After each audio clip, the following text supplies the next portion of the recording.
Hey everyone, if these stories helped you get nice and cozy for bed, that's awesome. Let me know down in the comments where you're tuning in from while you get all comfy. Any other thoughts or ideas about stories you'd like to share are welcome too. Don't forget to show your support by liking the video and subscribing if you haven't already. And with that said, enjoy the stories. I never thought it was weird. It was the same as Dad going to work every day and Mom cooking dinner every night. Just Maddie always ate upstairs. Mom made sure everyone at the table had a full serving before she got to work on Maddie's plate. She would load it with supersized portions of whatever was for dinner plus leftovers from last night. By the time it was ready, the mountain of food would put Dad's appetite to shame. The night after my 8th birthday, Mom's arms shook carrying Maddie's dinner. She teetered across the kitchen with a serving plate, the one we use for appetizers when we have guests. 3 hamburgers, 2 chicken breasts, egg salad, at least a half-dozen corn dogs, and a pile of potatoes. Squeezed next to that were pork chops, meatballs, shrimp fried rice in a Tupperware, and a full mixing bowl of mac and cheese. Do you need help, honey? Mom shook her head, finding her balance on the stairs. Oh no, Mama's got it. Maddie's not feeling well today. Don't stuff him now. I turned to Dad. Frankly, I was in a bad mood. Maddie hadn't wished me a happy birthday yet. In fact, he hadn't come out of his room all day yesterday. He was 2 years older than me, and our sibling rivalry ran deep. Why does Maddie need that much food? What if I'm still hungry? Why doesn't he just come down and eat it here? He's a growing boy, you know. Puberty's hitting him. That's a time when every kid undergoes remarkable changes. You'll see. He ignored my other question, so I asked again. Dad put his fork down. Your brother is self-conscious. I know, we've told him it's silly. But we're respecting his decision, giving him time. And you should too. He's your big brother, but he doesn't have one. What he's going through can be scary. I crossed my arms. Sounds like a big baby. Enough. His voice cut through me. He spoke through his teeth. Apologize. I mumbled under my breath. Excuse me? I'm sorry. Dad nodded. Mom came down a minute later and we finished our dinner in silence. In bed, I began to plot a nasty trick. The next day, after the bus dropped me off, Mom told me she was going for groceries and to stay in the house in case Maddie needed anything. I went up to his room and knocked on the door. Maddie? There was no response. Some of my friends from school are coming over today. Do you want to play with us? Again, nothing. I made a face and started down the steps. He wasn't making this easy. Halfway down the stairs, there was a sound from behind his door. Maddie? Something dragged a short distance before stopping. I held my breath, straining to hear more. A few seconds passed before I hopped the rest of the way down, confused but eager for my friends to arrive. Mom was in the kitchen preparing dinner when Hunter and Cody got dropped off. They popped out of an SUV Hunter's mom drove and waved, running towards the house. We played for a little in the yard while I explained my plan. Cody looked like he couldn't wait. That doesn't sound nice, Hunter mumbled. Maddie's never nice to me. Remember my birthday party? He didn't even go on the bouncy house. Cody piped up. Yeah, we're not gonna hurt him, Hunter. A few more minutes was all it took to convince him. Then dinner was ready. Mom tiptoed around the table, dispensing slices of brisket and spoonfuls of pasta with gravy and Italian bread. Cody and Hunter dug in immediately, in a few seconds vaporizing half their plate. I made sure to eat fast too, but kept an eye on Mom. She always put a lot of care into Maddie's plate. After she was finished, up she went. When she returned to the kitchen, there was nothing on our plates. Wow, you boys are hungry. Not anymore, I said, patting my stomach. Careful, Dad laughed. If you eat like that, you'll get sick.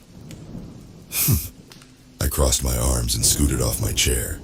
Come on, guys, let's play in my room. All right, just don't bother Maddie while he's eating. We hid our smiles. We made sure our footsteps could be heard from downstairs, walking into my room and loudly closed the door. Then, tiptoeing, we crept. Out of my room, down the hallway, until we were in front of Maddie's door. I'm still hungry, Cody giggled through his hands.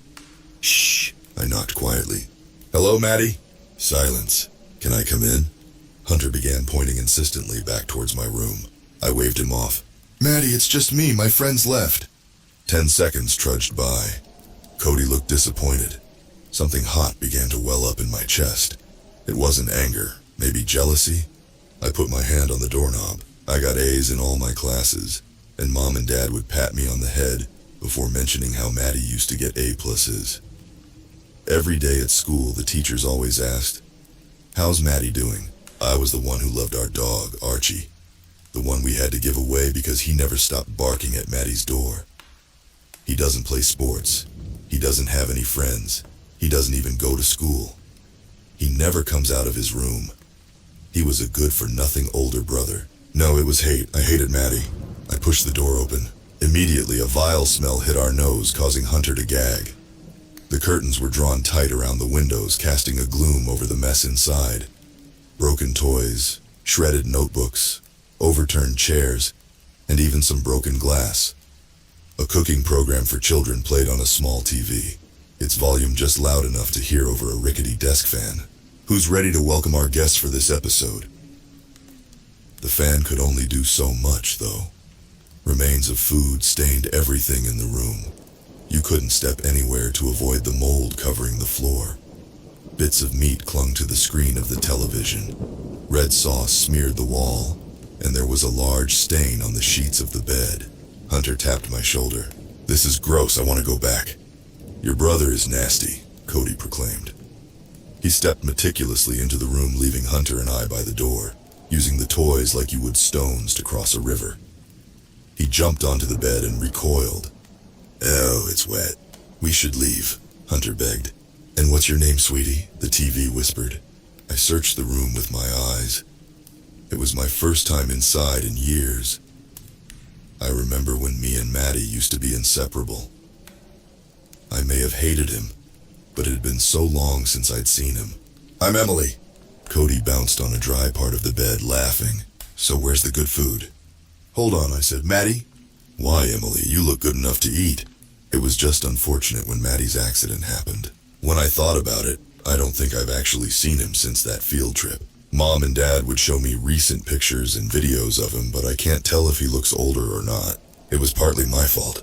I was distracted with all the gifts Mom and Dad got me afterward. They treated me with some of the money they got from the stem cell lab in court. Maddie's accident was all their fault, Mom and Dad said. Something shifted from the far side of the room. Cody's face lost its color. "Cody, let's go!" When his feet hit the ground, a pale hand darted from beneath the bed. Cody tumbled to the floor, shrieking. "Help!" Cody squealed. There was a clattering from the kitchen and footsteps hurrying up the stairs. Hunter ran out of the room, wailing. I was glued in place by a morbid fixation.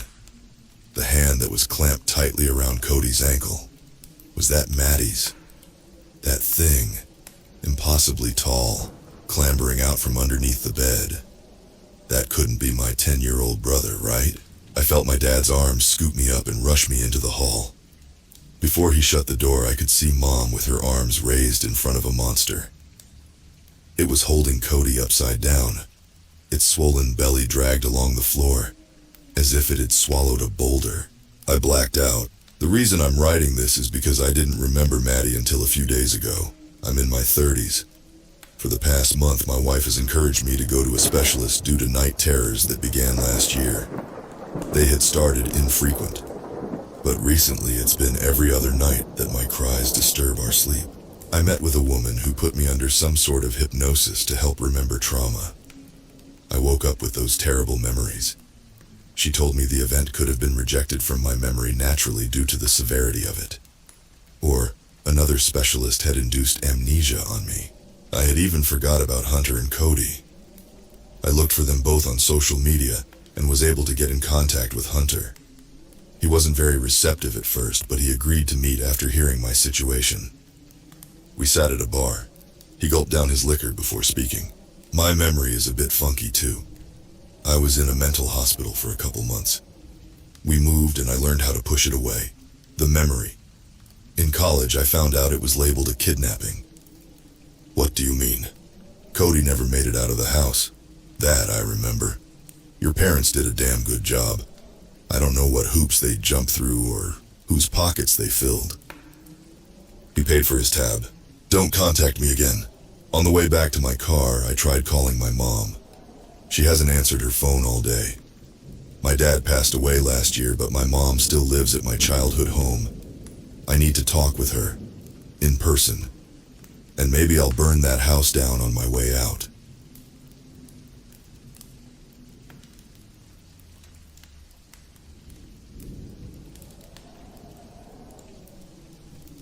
Three years ago, my Aunt Charlotte and cousin Sonia went to their family campsite, a disused gold claim property called Camp Arnold, for a long weekend. They didn't return from their trip. Search and rescue volunteers located their backpacks and lots of tracks, but no bodies were ever recovered. It gets weirder. My cousin received these emails last week.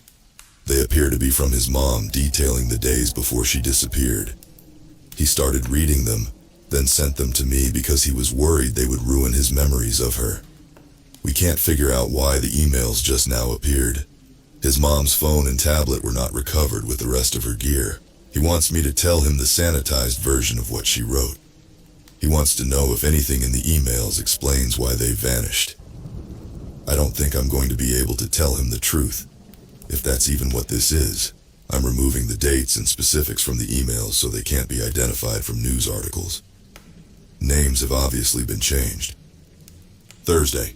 Sam, we made it to Camp Arnold. Sonia got car sick on the drive out and still felt rotten through the hike to the cabin. She went straight inside to set up her sleeping mat as we made it just before dusk. We didn't bother with anything more than granola bars for dinner, although I did get the wood stove going and we had enough water left for tea. Copper was a little anxious, but he settled down once the stove had warmed everything up. The weather was wonderful for our hike. The wildflowers have quadrupled since I was here in April. You and Jimmy did a fantastic job finishing up the cabin. I was very glad to see we have a roof and a door now. Please let the girls know I saw the painted stones they left to mark the last fork in the trail. Beautiful. We could use a few more in the garden. I brought some bamboo to help outline the new beds, and I'm sure the compost from all the clearing we did last year will be good enough by now. Planning to work on the garden through the weekend, and then head back to town on Tuesday morning for Emerson's baseball game. Sonia brought a map of the original gold claim on this property, and is convinced she's going to locate the entrance to a mine. I bet it's all collapsed by now, if they ever even broke ground. I remember, way back when Dad bought the property, he searched for it too, but never found anything. The cell service has been worse than usual. But actually, that's part of the charm for me. I know if your dad could be here, he'd be out on the rocks with his easel first thing tomorrow, painting the view into the canyon and getting a sunburn on his neck. I feel him with me everywhere, but especially here. None of us ever really leave this earth, do we? Mom. Friday. Hi, Sam. I am dog-tired, but I got two very cute little garden beds dug out on the south side of the cabin. The soil is uneven. Some areas are too hard to do more than scratch away at, and others are much easier to dig into. Occasionally there's an obstruction. Stones and buried wood, I guess. And most of these I leave because the garden doesn't need to be dug deep. I planted zinnias and sunflowers right in front. The birds will like the sunflowers, although it's so dry out here it's unlikely any of it will survive long enough to bloom. Sonia made eggs and noodles on the wood stove today, and we had a good feast for lunch. Good thing too, because Copper was a little crazy all afternoon. She hiked him as far as she could to try to wear him out. But as soon as they got back in the cabin, he was poking at the door to be let out again, while she was bone-weary and ravenous. Maybe he mistakes the wind in the sagebrush for the sound of Dad hiking back for dinner. Maybe he just prefers camping in a tent. I, on the other hand, much prefer my cot in the cabin to the cold, hard ground. The only modern convenience I'm missing at the moment is light. I can't figure out where I put my flashlight. And we got in so late yesterday we didn't bother stringing up the solar lights and then forgot about them. So now I'm already in bed, writing emails I can't send instead of what I'd really like to do, which is check out these old coins I found when I was digging the garden beds today. There are 3 of them. They look like they could be silver, but they don't have faces on them. Just words and shapes that look sort of like birds. Crudely carved birds, I guess. I couldn't read the lettering on them. And then after dinner, by the time I remembered them in my pocket and was ready to see them up close with clean hands and my glasses on, it had gotten too dark. I'll send you a picture in the morning. They remind me of the big silver dollars you and Dad used to hunt for. They might have been here since the 1850s when the claim was first active. Maybe they're even worth something. All my love to you and the girls. Mom. Saturday. Sam. It's around noon, and I'm stuck inside. We're having a terrible dust storm. It almost makes me wish we had windows, but I secured the curtain flaps down, and the Velcro's doing a good job so far. The sound the wind makes whistling through the flaps is very unnerving. It's like a person moaning. Maybe that's why Copper was so on edge. Maybe he could hear the air passing through this place all along. And I'm on edge now too, I guess. Sonia is out there with Copper somewhere. She had her sun hat and her walking poles and said she was going down to the base of the cliff to find the entrance to the mine. I was in the garden, not paying so much attention, and she mentioned she was looking all around for her flashlight. I said she couldn't have mine because I couldn't find it either. And she said, "Isn't that odd?" But I had just found more of those funny coins just an inch or two under the soil. I have a whole handful of them now. They're heavy and bright and really very beautiful, and I brought the coins inside and stacked them on the table before I really registered what she'd said. I looked up and there she was, well away down the trail already, walking toward the canyon path with Copper at her heels. And yes, of course she was right. It is all very odd. It's not just the flashlights. I had a bunch of paracord I'd used to tie up the bamboo that I packed in for the garden. I looped it up and hung it from one of the front rafters, and now it's disappeared. Sonia asked me what I did with her beef jerky. She had a big bag of it, she said, left on the shelf by the front door since her hike yesterday. We both shrugged it off and blamed Copper, but there would have been a torn-up package to find if he'd eaten it. Neither of us admitted that we knew it wasn't him, and I think I may have found a bone buried back near the new garden beds. Maybe an old animal bone, maybe not. I suppose I'd rather not be certain, but I keep finding coins and the coins seem to be leading me back toward the bone, if that makes any sense. Of course it doesn't, but there's a bad feeling hovering around all of it. A feeling that I don't want Sonia to know what could be there, and a feeling that Copper knows already. He avoids the garden now, and he barks at the wind. It's odd to think our family has been camping here for so many years, but there might be more to the place than we knew, right beneath the surface. Sunday. Sam, I would say sorry for worrying you, but I see none of my messages have managed to send yet. I just see that little sending wheel that spins and spins. I should send Sonia to the top of the hill with my tablet later to see if we can get some updates from the real world. She was holed up in a cave by the base of the canyon with Copper while they waited for the windstorm to die down yesterday. I let my mind run away with itself a little, I guess. She did too, she said. She said she saw footprints in the loose dust down at the base of the canyon. Strange ones, as if made by a dress shoe, squared heel and pointed toe. She didn't know what to make of it, but they seemed to be leading toward the part of the canyon where she'd been wanting to go. A cleft in the rocks where they sloped to a low point, where there was rubble and maybe an opening. Then the wind kicked up, and she ran back toward the path, and the alcove where she sheltered. I can hear the curiosity in her voice still, but there's apprehension too. It gets eerie in remote places like this. You come across bones or a mark in the dust, and your mind makes up stories. Sonia has always been tough, but sometimes I forget that all three of you kids are grown up now. I look at her and see my little 3-year-old with skinned knees and hair bows, chasing after big brothers that never wanted to slow down for her. We had tuna salad for dinner and a little glass of wine. I can't believe Sonia will be 30 next year. I can't believe my only daughter lives all the way in California. It's harder accepting the big transitions when it's your youngest. Today, Sonia said she'll stay close to the cabin and help me in the garden. Only 2 nights left before we head back to civilization. There's something big I'm hoping to have her help me clear away. An old dried-up root, I told her. But I've suspected for a while now that it must be another bone. It adds up. The coins, the soft and hard places in the soil. I think my garden overlaps with someone's burial place. If I'm right, I'd like to move what I can of the remains into a proper grave well back in the sagebrush, where it's nicely marked but also out of sight. I got an early start with my trowel, moving dirt, digging toward the root-like object. It was long and hard, and eventually I uncovered the end of it where it rounded off, becoming unmistakably a femur. And as I excavated around it, I found more. Cracked and desiccated pieces of a pelvis, a smashed piece of brass, a buckle, part of a tool, and coins. More coins than before, not just the odd silver ones, but now identifiable ones too. Pennies and $half and some misshapen pieces of raw gold. "Mom, what the hell?" Sonia yelled from the cabin's back door. Her voice was unusually high and shrill. I shrugged, guessing that the extra time I'd had in proximity to the bones made the horror of their discovery easier to bear. I wasn't horrified, but I was sorry. I hadn't intended to disturb anyone with my silly garden project. And I also didn't feel great about having taken coins from a burial place. I scooped up all the coins I'd displaced with this last dig and put them in my hat, standing up with it in my hands like a bowl, looking down at the partly exposed skeleton. I realized I didn't have the energy or time to exhume the rest of him, dig a new grave, and move him. I'd have to cover him back up right here, mark the grave, maybe move the garden to the other side of the cabin. At the cabin's back door, Sonia started sobbing. "Sonia, honey, he's been dead for a very long time," I said. "How long have you known that was there?" I considered.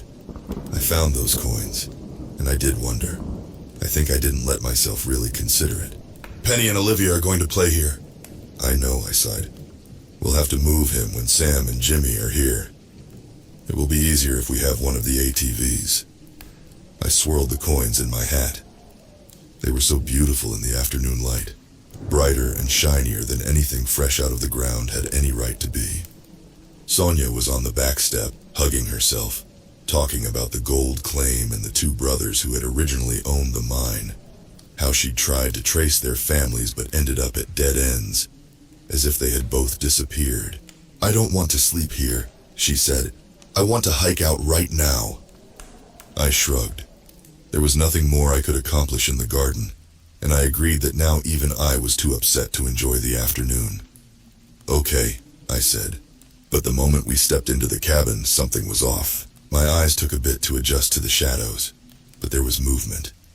The window shades were bulging with the breeze, and the front door was clacking like someone had just exited that way, and Copper was barking crazily toward that door, but also cowering by my legs with every bark, ears tense like he was straining to locate something.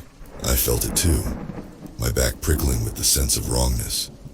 Sonia was frozen next to me, but I knew she was thinking the same thing I was. "What's missing?"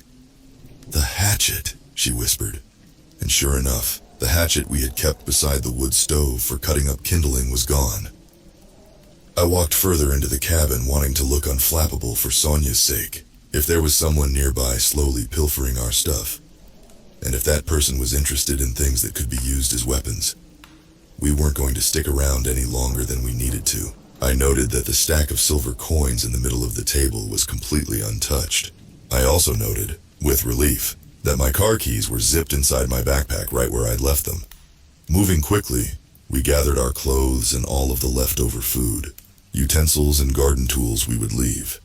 We had planned to lock them up in the footlocker by the cabin's back door, but we decided not to take the time. Sonia filled our water bottles. I got Copper's bowl and leash ready, but he wasn't beside me anymore. "Copper!" I called. Sonia looked at me with wide eyes. I thrust open the cabin's front door in time to see Copper racing toward the canyon trail, barking madly as he went. "What is he doing?" Sonia asked. Panic was rising in her voice. I tried to stay calm, but I could feel myself starting to shake. There were footprints in the dust all around the front of the cabin, even up to the front window. Impressions left by pointed toes as if someone had crept to the window and looked in. And the axe was gone from the chopping block that stood near the rain barrel. Flashlights, rope, jerky, hatchet, axe. Was someone collecting what they needed, or depriving us of the means to survive? I yelled for Copper again and again, but he didn't come. Monday. "Sam, I love you. Tell your brother that I love him too. That I was thinking of you both today. Someone will come to look for us. But let it be the sheriff, not you. I don't want you or your girls to come anywhere near Camp Arnold or the mine. It's cursed." Sonia and I agreed it didn't make sense to go after Copper. It was early afternoon already, and we'd be stretching the available daylight hiking back to the car even if we started right away. I can't explain why, but I packed the coins, so many heavy handfuls of them filling our empty peanut butter jar. We strapped on our packs and walked away from the cabin, not looking back. But when we got out to the trail and saw Copper's paw prints in the dust, we turned to follow them down into the canyon without a word. Sonia was ahead of me, setting a fast pace. Maybe she thought we could make it, get Copper, and still hike all the way out before dark. I made plans with every step we took deeper into the canyon, thinking maybe we could drag Copper back to the cabin for a sleepless, stressful night, then rush out when the sun rose. I could hear her saying something, but the wind had picked up in gusts, and she was several steps ahead of me. She was looking at the ground, her steps uncertain. "There are no paw prints," she said, and now that I'd caught up with her, I saw that it was true. Copper's rounded prints were nowhere to be found on the sandy, stony ground, and as we turned to look up the path, the wind shot through the carved pathway, bringing a ripple of dust with it to further obscure the trail. I yelled against the wind for him, squinting my eyes in the sun and dust, and then, there he is! I spotted him several yards down the trail, just a flash of curly red coat and whipping tail as he darted onward, and was hidden by the outcrop the trail hugged. There was no question then that we'd continue on to get him, though there were still no prints to follow, except occasionally for the strange angular ones, the pointed toe and hard-looking heel from whoever Copper was after. "He isn't barking at all," Sonia said, yelling even though the wind had died down some. "If he were chasing someone, he would be barking, wouldn't he?" As we rounded the next bend in the trail, I was disappointed not to see Copper. The trail of footprints had become regular, and even, whoever made them hadn't been running. Sonia pointed out cracks and crevices to our right, the sandstone alcove where she and Copper had hidden from the storm, and others. "There's a whole network of them, like lava tubes," she commented. But I was thinking of our deceased friend up in the garden, and his cache of coins, of all the dangers he would have faced trying to mine for metals in a place like this.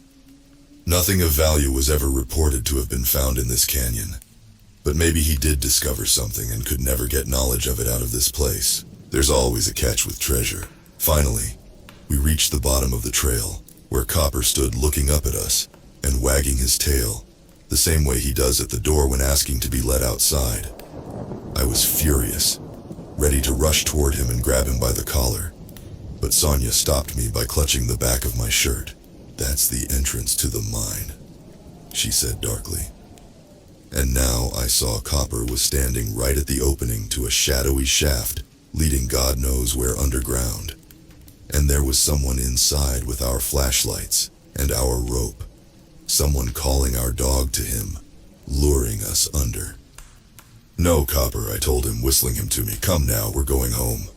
My stomach twisted as I heard an echo of my own whistle come from somewhere deep underground. The sound was louder and slower than the one I'd made, almost mocking. My blood ran cold.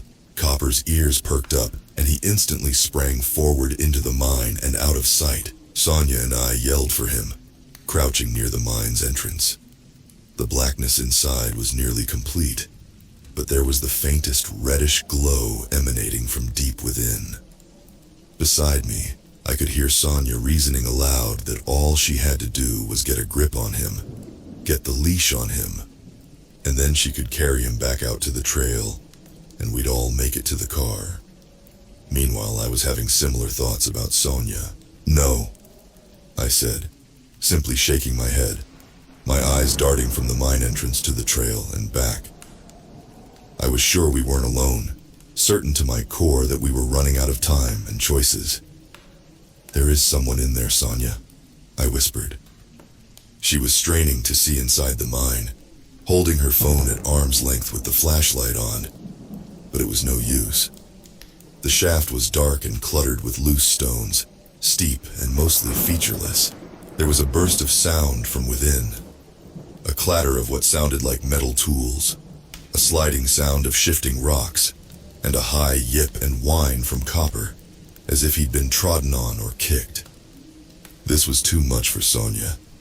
And before I could protest, she had shed her pack and crouched her way into the mine shaft, calling Copper's name and shuffling forward until the winking light from her cell phone vanished.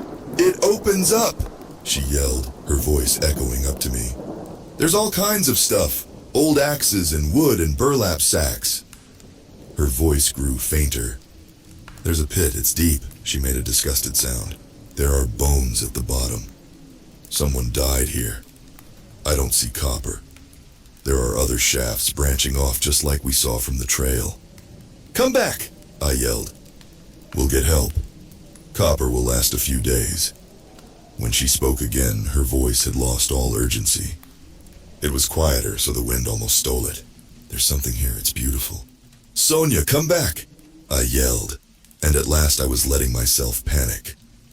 Alone in the gusting dust, in the rising heat of the day, surrounded on all sides by the canyon's echoing walls.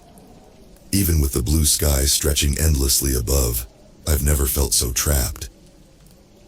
I'm calmer now. It's been 2 hours. 2 hours of dead silence from within the mine. I've tried yelling, whistling, throwing stones, but there's been no answer.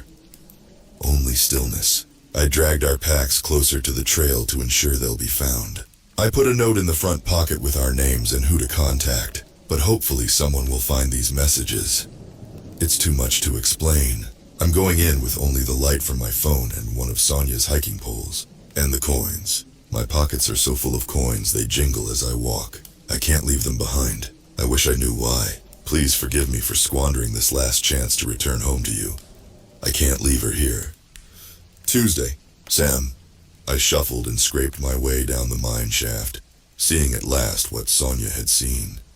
Paw prints and dust, old tools, a path through the rubble that gave way to a gaping pit on the left side. I looked down with my phone. There were bones at the bottom inside shrunken brown clothes. Scraps of a person left by lizards and rats and whatever else might forage here. It occurred to me that this was the other brother.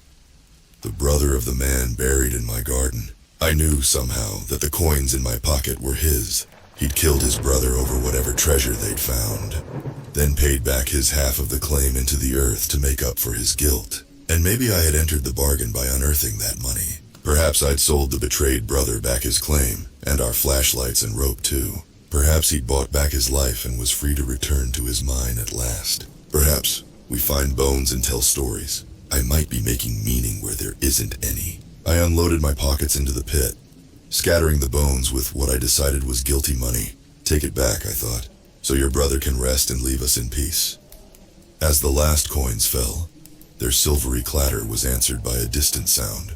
The tone of metal on dense stone, a hammer strike. I was afraid at first, then hopeful, then resigned. The sound repeated, becoming a regular beat that echoed across the rocks whose long shadows shuddered in time with my steps. There was no question in my mind that the sound rang out for me. I needed to follow the sound deeper into the mine. I was sure it would lead me to Sonia and Copper, to whatever evil thing was keeping them underground. I walked deeper, half blind in the dark. Tunnels opened up before me, a labyrinth of twists and turns. I didn't see whatever Sonia had called beautiful, and soon there were no signs of mining, no tools or scraps or marked stones. I was focused on the sound, the repeated clanging that grew louder and louder. It dimly occurred to me that I was ascending, my calves complaining as I hiked for what felt like hours. The cavern walls around me lightened, glittering dimly in the light my phone cast. Sandstone. I touched a wall and felt the smooth warmth of it, then rounded a tight corner and felt my heart freeze. There was daylight ahead, the warm glow of early evening, and the sound of metal striking stone stopped. I walked out into the light, crestfallen and furious. I screamed Sonia's name back into the cave I'd come from. I was back at the top of the canyon, just across the trail from the sagebrush meadow where our cabin stands. I was near enough to see the cabin, the stump in front and the woodpile. The axe was catching the light where it stuck up from the stump, fixed back in place as if taunting me. I approached the cabin, cursing my decision to leave our packs down in the canyon. My phone was nearly dead. I wasn't afraid anymore. I had to know what else had returned. Maybe Sonia? Copper? The sun was getting low, and the solar lights began to blink on. The hatchet was back by the wood stove. the rope and jerky back in their places. Our flashlights were sitting neatly on the table as if they'd always been there. I took both flashlights with me back down the canyon trail. Sonia's footprints were in the dust still, and mine. I couldn't make out any of the angular footprints, and part of me wondered if there ever had been any. Had the flashlights and the rope and the hatchet been in the cabin all along? Had I truly found coins in the shallow dirt of my garden? A feverish hope rose in me that I would find Sonia and Copper waiting for me in the canyon, ready to lead me home by the hand, bewildered at my ramblings. Remember how Dad was at the end when he couldn't remember any of our faces? Except for Sonia. He never forgot his little girl. Our packs sat where I'd left them. I plugged my phone into my power bank and stupidly checked the tablet for a signal again. When there was nothing left to check, I squinted through my flashlight beam toward the dreaded mine opening. I had to go back in. Sonia was still in there. Again I ducked into the mine shaft, grateful for the brighter light cast by the flashlights. The emptiness of the mine struck me. It was easier to see the walls of the entrance now, the small piles of tailings and the crags around the pit. This time, my light caught a glimmer I had missed before. A shining vein of dark gold that looked almost like a bleeding wound in the wall, starting above the pit and then leading down into it. An unbroken line of precious metal. It was beautiful, and I let my flashlight beam follow the river of gold down the wall and into the pit. Understanding how such wealth might turn brother against brother, driving them to ruin, the beam of light stopped at the bottom of the pit, pooling there for a long time before I understood what I was seeing. I couldn't see the bones and shrunken brown rags that should be there. Instead, I saw Sonia, body broken, head dashed against the stony wall, a dark lake of blood pooling around her head. Copper was with her, his body halfway hidden under hers, utterly still. The coins I threw shimmered facelessly up at me, catching the light. I noted that they lay on top of Sonia's body. One rested neatly on her bloodied hairline, glimmering like a jewel. There were no hammer sounds now to call me away. The night is cold and unspeakably still as I write this. The mine was owed a debt, and it has been paid. That's the story I tell myself. But I don't understand it. So how can I expect you to understand? Don't come for us, Sam. It's over.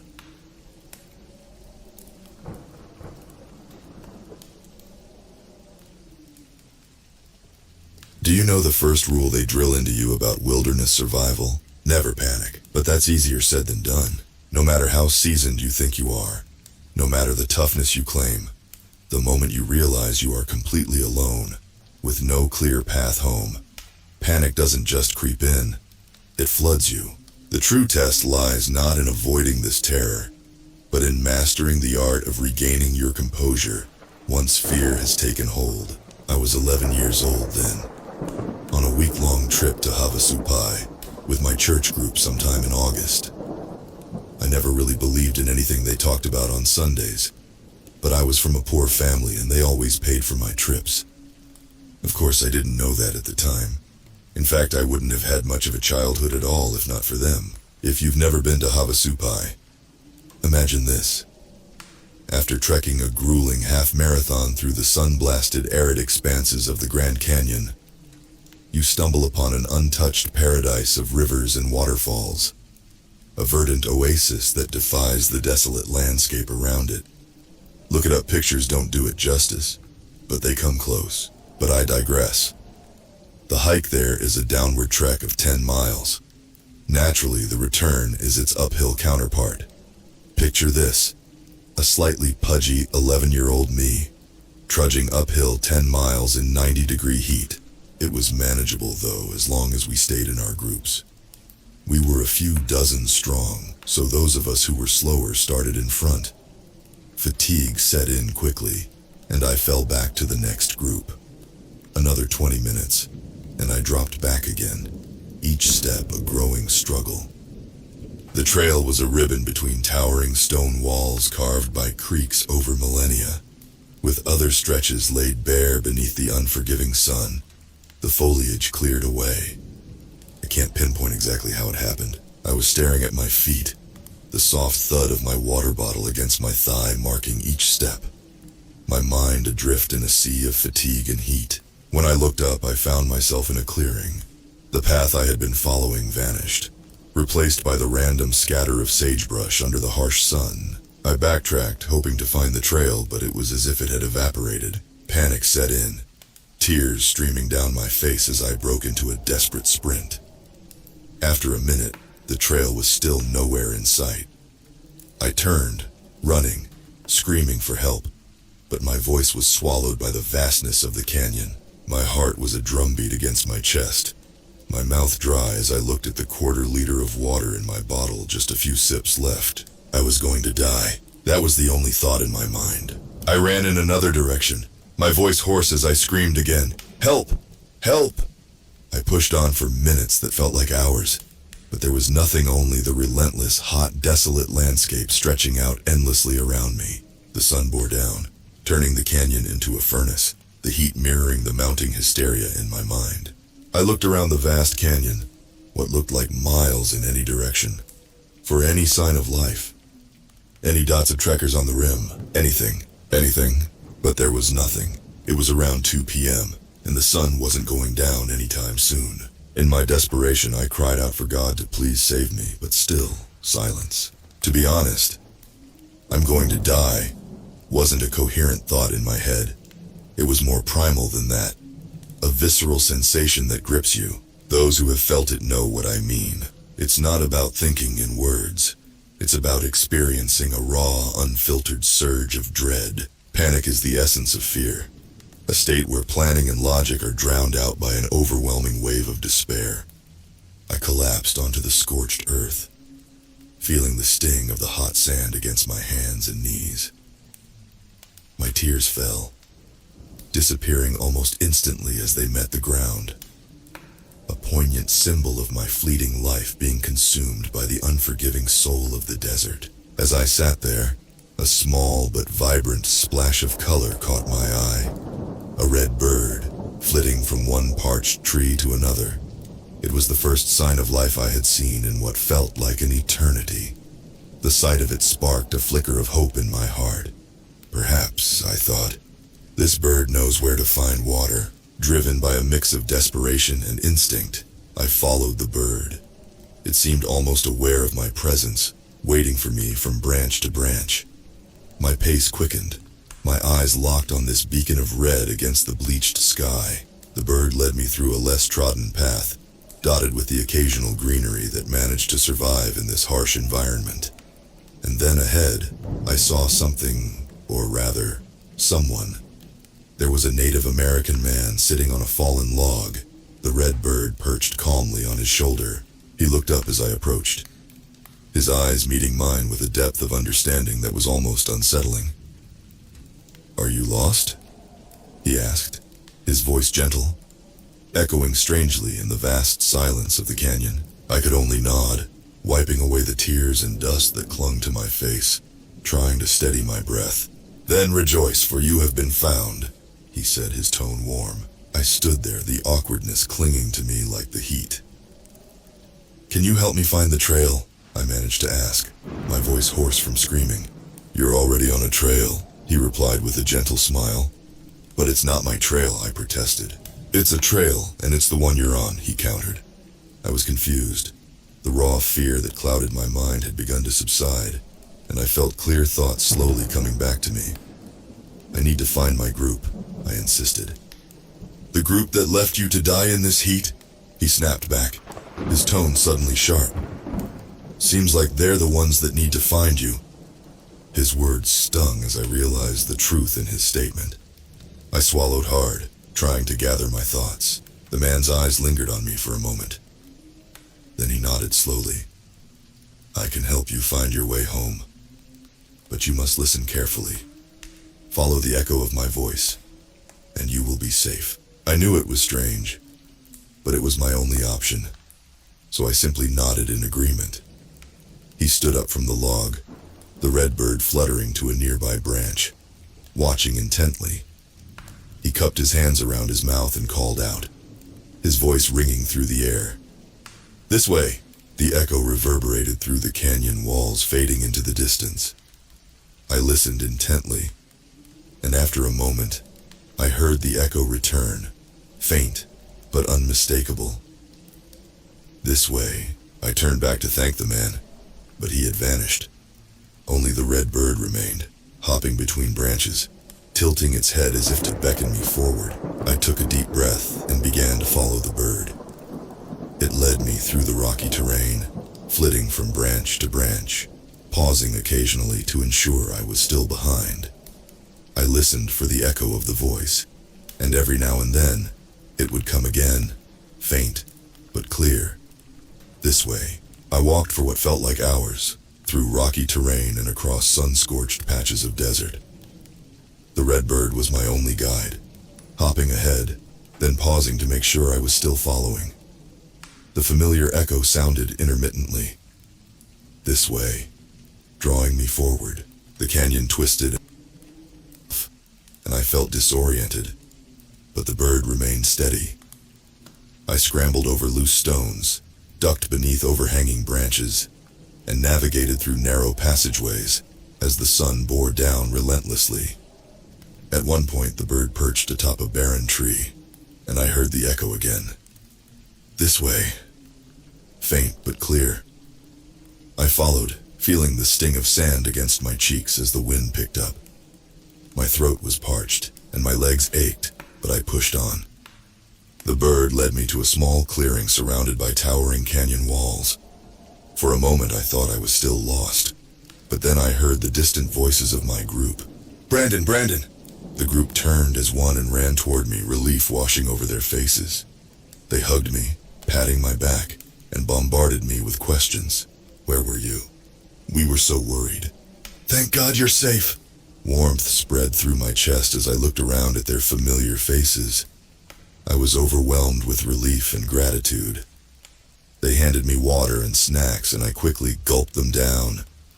The leaders fussed over me, checking for signs of heat exhaustion. "You're going to be okay," one of them said reassuringly. I smiled and nodded, feeling a sense of safety for the first time in hours. I sat down on a rock, letting the cool breeze wash over me as the group gathered around, chatting and laughing. But just as I was about to speak, I heard a whisper on the wind. "This way." I felt the hairs on the back of my neck stand up. I have to go," I stammered, backing away. The leader's voice deepened. "You're not going anywhere." In that moment, I heard the whisper again, urgent and clear. "This way." I spun around and bolted, shoving past the clawing hands and running toward the ridge. I could hear them behind me, their voices rising in a cacophony of shrieks and howls. I glanced back once and saw the group standing in a line at the edge of the clearing, their faces twisted in anger, their eyes burning with a malevolent glow. They watched me with predatory intent, their laughter echoing through the canyon. I ran faster, my breath coming in ragged gasps, until I heard the voice again, closer this time. "This way." The red bird fluttered ahead, guiding me through the twisting paths of the canyon. I followed, barely daring to look back until I stumbled upon a familiar part of the trail. I recognized the marker stones and the way the path curved around a large boulder. Ahead, I saw another group of people, and my heart leaped with relief when I recognized the faces of my real friends. They looked up as I approached, their expressions a mix of shock and joy. "Brandon, there you are!" one of the leaders cried, rushing to me and wrapping me in a tight hug. "We were so worried!" I got lost," I managed to say, tears welling up in my eyes as I looked around at the familiar faces. "But I'm okay now." The group gathered around me, offering water and snacks, and fussing over me with genuine concern. As I sat down to rest, I noticed the red bird perched on a nearby tree branch, watching silently. I smiled and gave a small nod of gratitude. The bird chirped softly and flew away, disappearing into the bright blue sky. I listened carefully for the voice, but all I heard was the laughter and chatter of my friends. The canyon was still, and for the first time since I had gotten lost, I felt truly safe. It's been 20 years since that day in Havasupai, and honestly, I'd almost forgotten about it. Life moved on, and the memories of that canyon faded into the hazy backdrop of childhood. But every now and then, something happens that brings it all rushing back. Last week I got a message from Mark, one of my old friends from the church group. He suggested we catch up over a few drinks at a local bar. I hadn't spoken to him in ages, but I figured it would be nice to reconnect. The bar was dimly lit, and Mark was already sitting at a table in the corner when I arrived.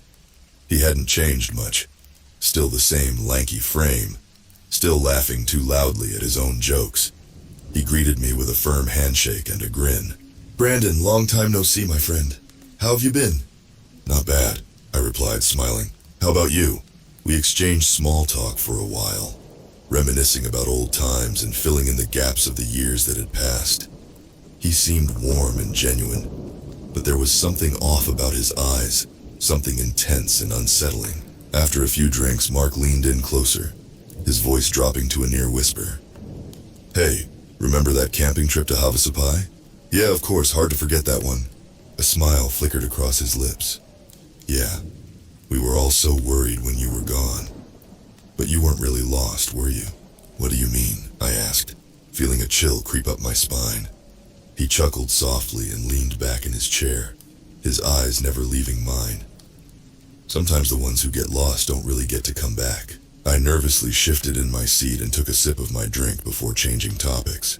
A few minutes later, he suggested that we check out his new car. He seemed quite proud of it, so I obliged. We put on our jackets and headed out into the cold night. The wind bit at my face as we turned down an unlit alley toward the parking lot. Mark walked ahead of me, humming softly, his breath visible in the frigid air. As we approached the lot, I glanced up and noticed a red bird perched on top of a stoplight, its bright plumage stark against the darkness. It cocked its head to the side and chirped softly. Then I heard it, faint but unmistakable, carried on the wind. "This way."